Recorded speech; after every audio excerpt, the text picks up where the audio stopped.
Poco después de la Revolución de 1917, el gobierno soviético encargó a 3 científicos que investigasen las ventajas pedagógicas de la práctica del ajedrez. El informe fue muy favorable y, como consecuencia inmediata, millones de niños soviéticos empezaron a disfrutar del deporte mental. La iniciativa fue copiada después en países de los 5 continentes y siempre, que nosotros sepamos, con resultados muy positivos. No puede ser malo que los niños jueguen pensando y piensen jugando, aunque todavía queden unos pocos incrédulos. Hemos recabado varias opiniones de expertos. De hecho, tenemos comprobado a lo largo de los diferentes años en los cuales ya llevamos practicando el ajedrez que los chiquillos se van desarrollando las facultades que difícilmente podríamos a lo mejor hacerlo de una forma teórica. Bueno, pues a través de un deporte tan sencillo como es el ajedrez, aparentemente, porque es mucho más complejo de lo que luego se puede pensar, pues se le van desarrollando facultades como puede ser, por ejemplo, su expresión, su comprensión, su pensamiento lógico principalmente, su sistematización, el grado de atención que puedan desarrollar después en las diferentes clases, y eso sí está comprobado además. De forma sistemática hemos ido haciendo un seguimiento y bueno, las experiencias tanto de este centro como en otros centros yo creo que son positivas. El ajedrez desarrolla la inteligencia, claro, la concentración, la memoria. Por el reglamento que tiene el ajedrez da como una estructura de vida muy organizada hasta cierto punto, y eso te ayuda a resolver algunas situaciones o problemas de la vida cotidiana. Pienso que es muy bueno en los colegios el ajedrez, porque incluso está comprobado que alumnos que son ajedrecistas o que estudian ajedrez tienen grandes resultados en las demás ramas de educación. Bueno, a mí el ajedrez me ha ayudado mucho porque yo soy informático de formación. Los problemas ajedrecísticos y los problemas informáticos son bastante similares en cuanto al modo de afrontarlos y al modo de resolverlos. Y el ajedrez forma el carácter, eso no cabe duda. Cuando un niño empieza a jugar ajedrez, empieza a tomar decisiones, empieza a esforzarse, la suerte en ajedrez no existe, no hay excusas. O sea que tiene una serie de ventajas positivas que te curten y te enseñan a afrontar los problemas reales de la vida. Y es evidentemente útil porque yo entiendo que la educación no solo es aprender cosas, sino desarrollar capacidades, y las capacidades que puede desarrollar el ajedrez pues es toda la personalidad de un individuo, desde la atención hasta el autocontrol, hasta el esfuerzo, hasta la concentración, el afán de superación, la capacidad de valorarse a sí mismo según va consiguiendo superarse. Definitely. It's developing some skills normally in mathematical sense and also Desde luego desarrolla algunas habilidades, sobre todo en sentido matemático. También desarrolla la capacidad de analizar situaciones normales en la vida. Le facilita el ver todas las posibilidades de forma más clara.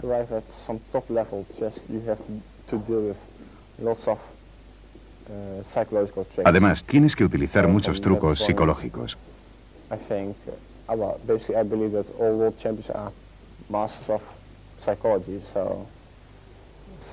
Creo que todos los campeones mundiales deberían ser también maestros en psicología. Creo que todo el mundo debería, practicar un poco el ajedrez porque es divertido y porque además pues ayuda a esto, a estar más en forma mentalmente y nada más, ¿no?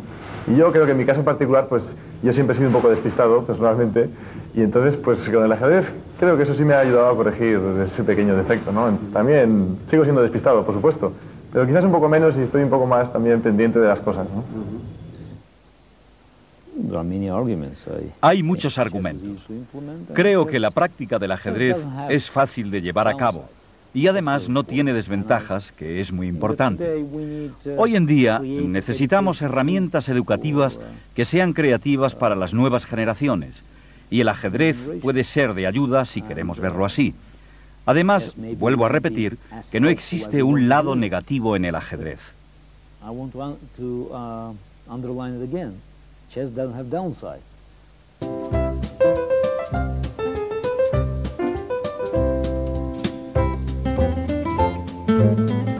Los finales de partida son tan ricos en ideas que, aunque uno dedicase 1 hora diaria durante toda su vida, todavía le quedarían cosas por aprender. Por eso, en esta obra, y especialmente en su parte audiovisual, nos tenemos que limitar a darles unas pautas, es decir, unos principios generales, los trucos, los métodos más frecuentes para poder manejar bien este tipo de posiciones. Por ejemplo, en los finales de damas y peones, a veces uno siente un poco de miedo, sobre todo al principio, porque es habitual que el bando defensor pueda dar muchos jaques y amenace con el jaque perpetuo. Así ocurre en esta posición. Las blancas tienen un peón de ventaja y además podrían conseguir otro capturando el de C6. Pero eso sería un grave error, porque llevaría inmediatamente al empate. Después de dama C6, seguiría simplemente dama F4 jaque, rey G1, dama C1 jaque. Si ahora el rey vuelve a H2, dama F4 jaque y estamos igual que antes, por lo tanto hay que intentar salir aquí. Pero ahora la dama negra ocupa la columna D, dama D2 jaque, rey F1, dama D1 jaque, rey F2, y esto es un agujero del que es imposible salir. Ahora bien, esa conclusión sería engañosa, porque esta posición pertenece a una partida Maroczy-Bogoljubov del torneo de Dresden de 1936. Les tocaba jugar a las blancas, y Maroczy encontró una manera de ganar que no era comerse el peón, sino una bastante más sutil. Lo que hizo fue aplicar ese truco que hemos visto en otro tipo de posiciones, de finales, que consiste en sacrificar un peón para conseguir actividad, en este caso un peón pasado. Es decir, Maroczy lo que hizo fue B5, y lógicamente hay que tomar ese peón. C por B5, y ahora, por supuesto, C6. Bogoljubov jugó dama C2 para controlar ese peón y evitar que corone rápidamente. Aquí las blancas podían haber jugado perfectamente C7, hubiera sido una jugada perfectamente natural. Lo que pasa es que, bueno, Maroczy optó por ganar algunos tiempos o tender pequeñas trampas al negro a ver si caía. De momento, dama H5 ataca el peón de F7 con jaque. Por lo tanto, lo que hacen las negras es quitar el rey de esa casilla para que, si dama por F7 sin jaque, las negras puedan jugar dama C6 y en ese caso se quedan con un peón pasado, el peón de B5. Entonces, Maroczy, al ver que las negras no habían caído en la trampa, jugó dama D6, Bogoljubov hizo dama C4 con el fin de ir apoyando también el avance de su peón si las blancas se mantuvieran pasivas, y por lo tanto es el momento de jugar C7. Y ahora la cosa ya se pone muy seria, porque las blancas amenazan nada menos que dama F8 jaque, seguido de C8 igual a dama, y entonces la partida habría terminado. Por lo tanto, hay que volver a tener mucho cuidado con las negras, y Bogoljubov volvió con su rey a H7. Y ahora se plantea el dilema de esta partida. ¿Qué hacer? Porque, de momento, esta dama en D6 está perfectamente colocada, en el sentido de que, por un lado, apoya a su peón pasado, y por otro lado, protege a su rey de esos jaques que hemos visto tremendos antes que conducían al empate. Pero bueno, algo habrá que hacer para poder progresar. Y lo que encontró Maroczy fue una forma de pasear con su rey, de manera que al final de un largo paseo no hubiera más jaques y entonces el peón pudiera coronar. Lo que hizo fue dama D7, que protege la coronación del peón, parece una jugada tremenda, pero tiene el inconveniente de que ha dejado débil esta diagonal donde la dama, como hemos visto, podía dar jaques. Pero, ¿qué es lo que ha pensado Maroczy? Que como ahora la dama está evitando, la dama blanca me refiero, está evitando esos jaques por la columna D que antes veíamos con la dama negra, y que además, por otro lado, este peón puede ser hasta beneficioso para las blancas, porque puede dar un refugio al rey blanco por estas casillas, justo detrás del peón, de manera que la dama negra no podría darle jaques en esta columna, el peón le estorbaría. Entonces procede a jugar dama D7 y ahora no le importa recibir muchos jaques porque ha visto un plan claro de salvación para el rey, es decir, de victoria. Dama F4 jaque, rey G1, dama C1 jaque, rey F2. Fíjense en la diferencia, antes la dama podía dar jaques en esta columna, ahora no puede, tiene que hacer otra cosa. Pero bueno, de todas maneras parece que tiene muchos jaques. Dama C5 jaque, rey C2, dama C2 jaque, rey E3, dama C5 jaque. Parece que es una sinfonía que nunca va a terminar. Rey E4, dama C4 jaque, rey E5, y aquí empezamos ya a ver que las cosas se ponen feas para las negras. Ahora ya no sirve cualquier jaque, porque, por ejemplo, dama C5 jaque podría seguir rey F6, y entonces las blancas amenazan con penetrar incluso en el flanco del rey o comerse ese peón y debilitar también la posición del rey negro. De alguna manera lo que hacen las blancas es amagar por la derecha y dar por la izquierda, porque para evitar que el rey blanco vaya a sacar, en que aun en las posiciones con muy pocas piezas pueda haber sorpresas tácticas, siempre hay que buscarlas. Y aquí tenemos un ejemplo perfecto.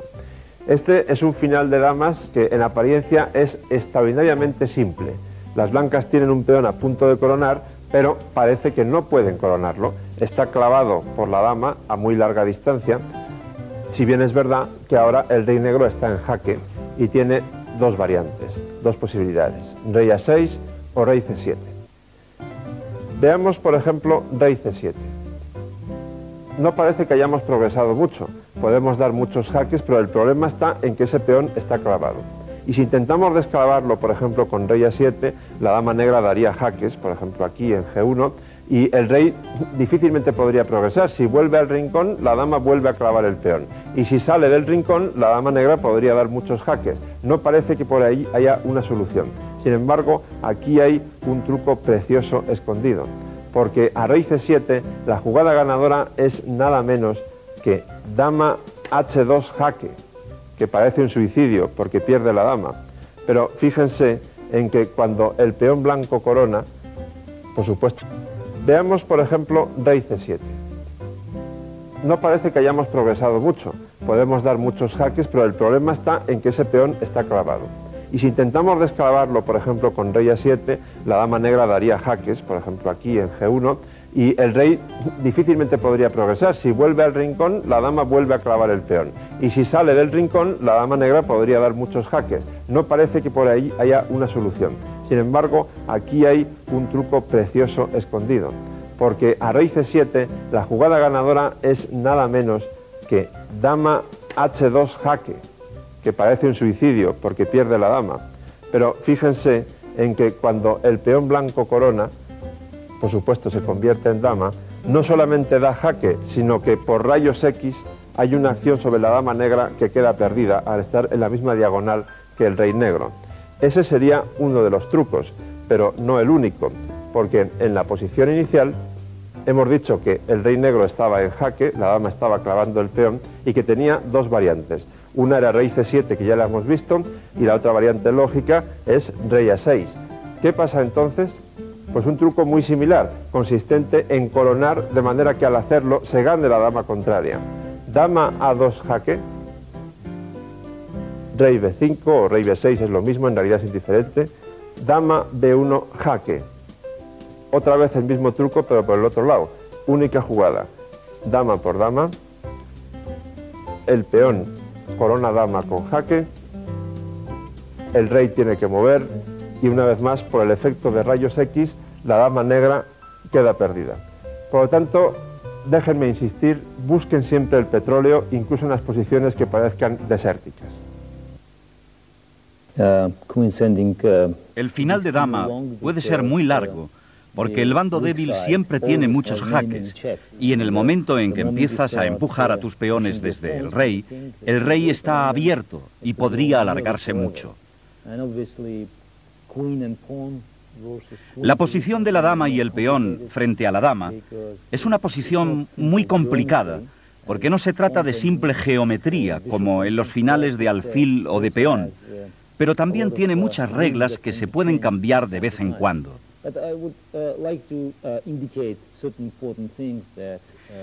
Pero quiero indicar algunas cosas importantes que lo son siempre en el final de dama. Una es el peón pasado. Es una gran ventaja, mucho mayor que cualquier jugada, porque si tienes un peón pasado, debemos recordar que este peón puede ser cambiado por una dama. En cualquier otro final, en el de la torre, por ejemplo, el peón necesita un rey en el que apoyarse. Aquí no hace falta un rey. Por eso, el pase del peón es un factor decisivo, incluso si tenemos menos material. Aún así, el peón pasado es lo más importante.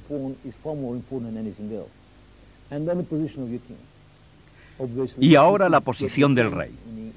Si no puedes colocar el rey en una buena posición, entonces todo queda decidido. Voy a poner algunos ejemplos con las combinaciones ideales. Si tenemos un peón pasado en la columna B, y si el rey se encuentra en H7,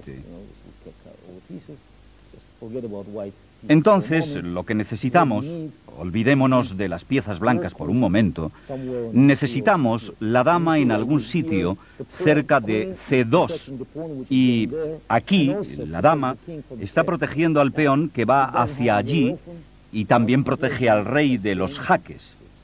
Bueno, no ocurre muy a menudo.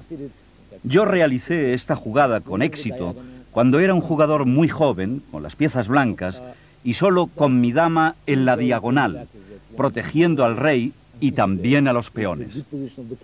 Hay dos factores importantes que uno debe siempre anticipar.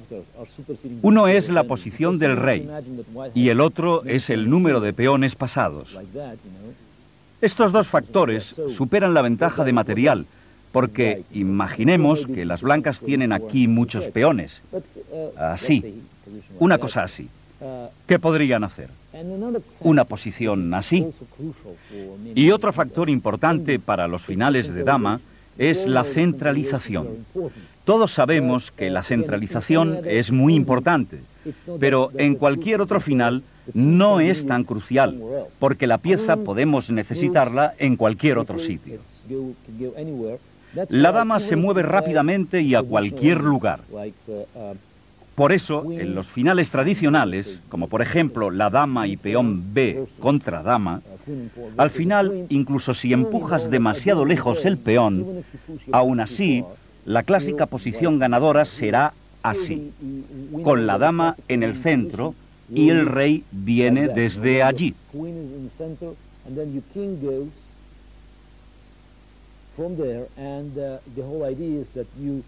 Y la idea es que proteges el rey con la dama, intentando dar jaque al rey del oponente. Pero lo mejor es la centralización de la dama. Repetiremos: el número de peones pasados, la buena posición del rey y la posición centralizada de la dama. Dándose estos factores, la jugada se realizará con éxito.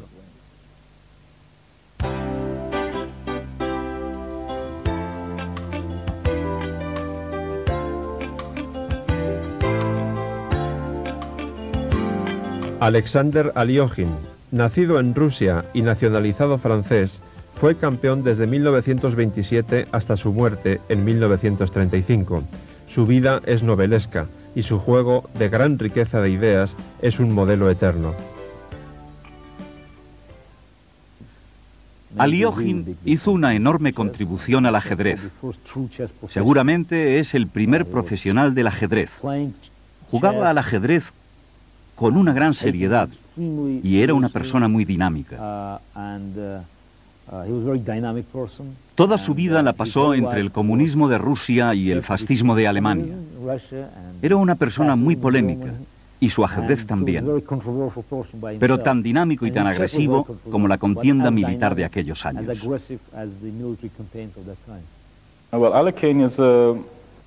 Aliógin es probablemente uno de los jugadores que más admiro.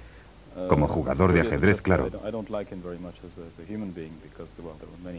Porque como ser humano no me gusta mucho, porque hay unas historias oscuras sobre él.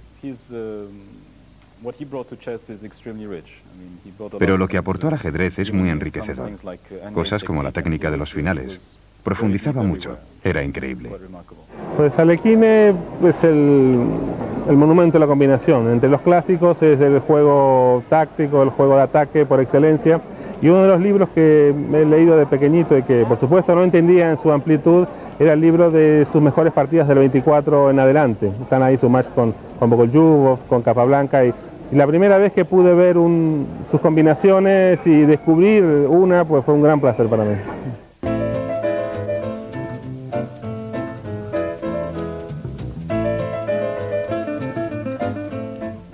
En posiciones abiertas, los alfiles son cuchillos que atraviesan el tablero. Esa frase le resultará familiar si se han mantenido fieles en el seguimiento de esta obra.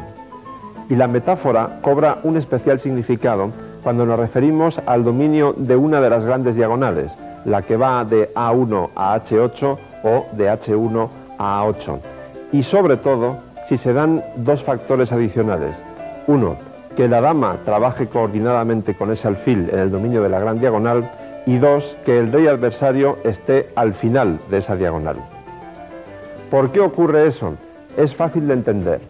La dama y el alfil en esos casos son piezas que trabajan a larga distancia y por lo tanto están obligando al bando defensor a mantenerse siempre pendiente de las amenazas de mate o similares que pueda haber en base al dominio de la gran diagonal. Es decir, mientras con sus otras piezas las blancas tienen bastante libertad de acción, suponiendo que las blancas sean el bando atacante, las negras siempre tienen que tener un ojo puesto, mirando de reojo a ese dominio de la gran diagonal y a parar esas amenazas. Vamos a empezar con un ejemplo básico y le recomiendo encarecidamente que lo graben bien. No me refiero a la posición exacta de las piezas, sino a la idea general, porque muy probablemente va a salir en varias de sus partidas. Las blancas tienen un importante dominio de las casillas negras, pero ahora mismo las negras no tienen por qué estar demasiado preocupadas, confiando en que tienen jugadas del tipo alfil F8 y alfil G7 para proteger estas casillas de color negro débiles alrededor del enroque. Y aquí viene el principio más importante.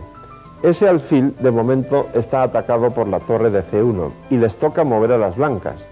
Entonces la conclusión es que a cambio de dominar estas casillas es siempre un buen negocio cambiar ese alfil por una torre o, en fin, como principio general, sacrificar material con tal de eliminar el principal defensor del enroque. Por lo tanto, las blancas juegan torre por C5, dama por C5, y aún las negras pueden confiar en que no pasa nada grave, porque si alfil F6, dama F8 y todo está bajo control. Pero hay una jugada intermedia totalmente decisiva, alfil B5, aprovechando que la dama no puede capturar el alfil porque entonces alfil F6 y el mate sería inevitable. Se da la circunstancia además que la torre no tiene una buena casilla. Si se va a F8 le ha quitado esa casilla a la dama y entonces alfil F6 sigue siendo mate y tanto E7 como D8 están fiscalizadas por este alfil de casillas negras. Por lo tanto, las negras no tienen más remedio que devolver el material con dama F8. Pero entonces sigue alfil por E8, hay que jugar dama por E8, alfil F6 amenaza mate en G7, única defensa dama F8, se cambian las damas y fíjense en qué situación ha quedado el rey con esas casillas negras tremendamente débiles. Torre D1 y la partida se ha terminado. Se amenaza mate, habría que jugar alfil D7, torre por D7, etc. Recuerden lo más importante. En este tipo de posiciones, si vamos a conseguir eliminar el alfil que domina o que defiende las casillas próximas al enroque, es un buen negocio sacrificar material. Siempre hay que tener en cuenta que en ajedrez casi todas las reglas suelen tener muchas excepciones o que los principios son muy relativos. Pero dicho eso, también repito que el dominio de una gran diagonal, al final de la cual está el rey negro, puede compensar o justificar el sacrificio de grandes cantidades de material. Y hay aquí un ejemplo muy significativo, el de la partida Alexander Lachmann de 1934. Las blancas están atacando sobre el enroque negro, tienen tres piezas muy bien dispuestas para ello, pero a simple vista parece que las negras con ese alfil de F8 están protegiendo muy bien el punto débil, el punto clave G7. Protegen el punto G7, pero ojo, no protegen el punto H8, donde eventualmente este tren del alfil y de la dama también podría hacer mucho daño. Todo jugador experimentado, al llegar a este punto del análisis, empezaría a considerar seriamente un sacrificio típico en estas posiciones. El de llevar el caballo a F6 con jaque, con el fin de abrir completamente la gran diagonal. Claro que si empezamos a calcular, veremos que después de caballo F6 jaque, G por F6, dama por F6, las negras pueden cerrar la gran diagonal a cal y canto, parece, con D4. Pero entonces ligamos eso con lo que he dicho al principio. Cuando se trata de dominar la gran diagonal para dar mate, puede estar justificado entregar mucho material. Fíjense que en ese momento, si jugamos torre por D4, la torre además estaría amenazando venir a esta casilla, como la columna G estaría abierta, y colaborar en el ataque de mate contra el rey. Una vez visto todo eso, el jugador avezado ya se da cuenta de que aquí huele a victoria y de que el precio del material sacrificado va a estar compensado. Caballo F6 jaque, G por F6, dama por F6, se amenaza mate, D4 para cerrar la diagonal, sin miedo se sacrifica la torre. Recuerden que se amenaza torre G4 jaque, entre otras cosas.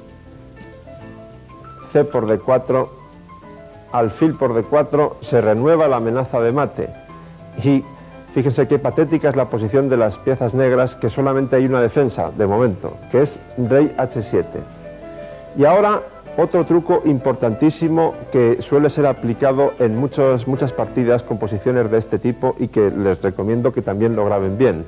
En lugar de dar jaque tras jaque, muchas veces, no siempre, pero muy a menudo, conviene hacer una jugada previa, una jugada intermedia, para eliminar las retiradas del rey negro cuando sea extraído hacia el centro del tablero.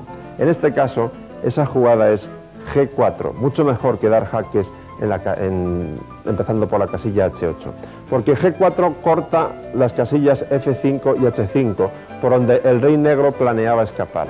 Ahora no hay ninguna defensa contra la amenaza dama H8 jaque, rey G6, dama G8 jaque y mate seguido, porque si el alfil negro se marcha de la casilla F8, entonces las blancas dan mate inmediatamente en G7. Es decir, ese potentísimo tren formado por la dama y el alfil blancos en la gran diagonal ha hecho estragos.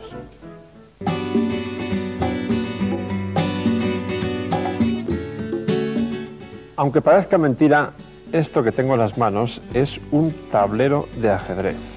Vamos a ver si consigo abrirlo, que no es fácil. Aquí está. Muy bonito.